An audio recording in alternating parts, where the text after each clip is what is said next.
না, রাতে আমার কাজ আছে, তুমি সকালবেলা আমায় টাকা দিয়ে যেও।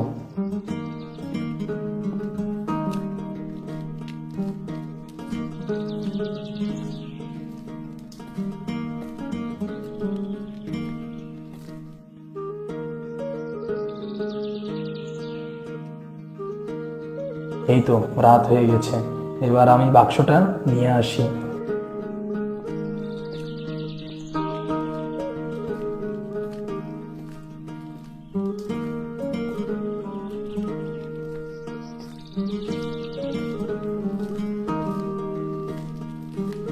বাক্সটা তো এখানেই রেখেছিলাম, কোথায় গেল? ওই তো বাক্সটা ওখানে পড়ে আছে, খামাখা চিন্তা করছি। তো দেখবার আগে তাড়াতাড়ি তুলে নে। এটা তো অনেক ভারী, মনে হচ্ছে অনেক টাকা, সোনার গয়না থাকবে। গিন্নিও অনেক খুশি হয়ে যাবে। আজ থেকে চায়ের ব্যবসা বাদ দিব। গ্রামের মানুষ অনেক কথা শোনায় চায়ে চিনি কম দিতাম বলে। যাই, তাড়াতাড়ি বাড়ি নিয়ে যাই।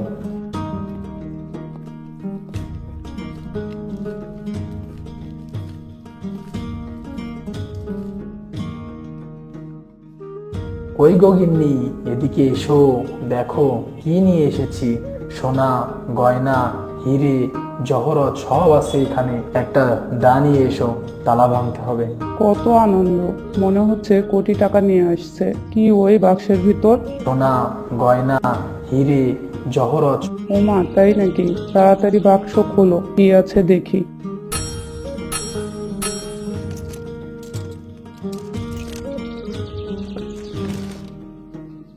ওমা, এসব কি বের হচ্ছে? আমাকে বাঁচাও, আমাকে বাঁচাও। দাঁড়াও, তোমাকে দেখাচ্ছি হীরা গয়না। এ আমার কি হলো? আমি কেন এত লোভ করলাম? আসলে লোভ করা ভালো নয়।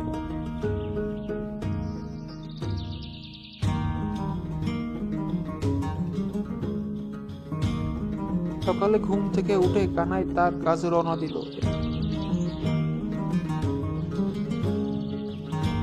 এবং সে জমিতে গিয়ে কোদাল কোয়াতে থাকলো।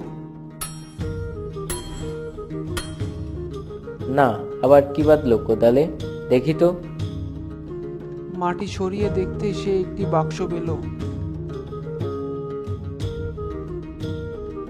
এমা, এ তো একটা বাক্স।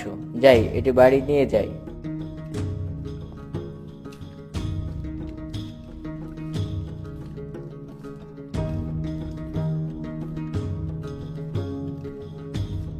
এ মদন, জমিতে আজ আরেকটি বাক্স পেয়েছি, তুই কি এটা নিবি? না, আমাকে মারার ধান্দা। বাক্স খোলো, তারপর টের পাবা ওর ভিতর কি আছে।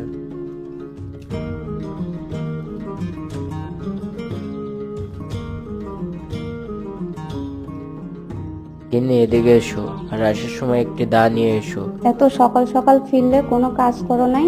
এই নাও দা।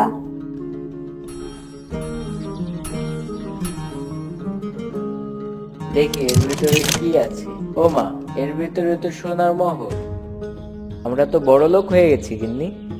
আজ থেকে আমারও কাজ করা লাগবে না, তোমারও লাগবে না। আচ্ছা ঠিক আছে, তুমি যা বলবে তাই হবে।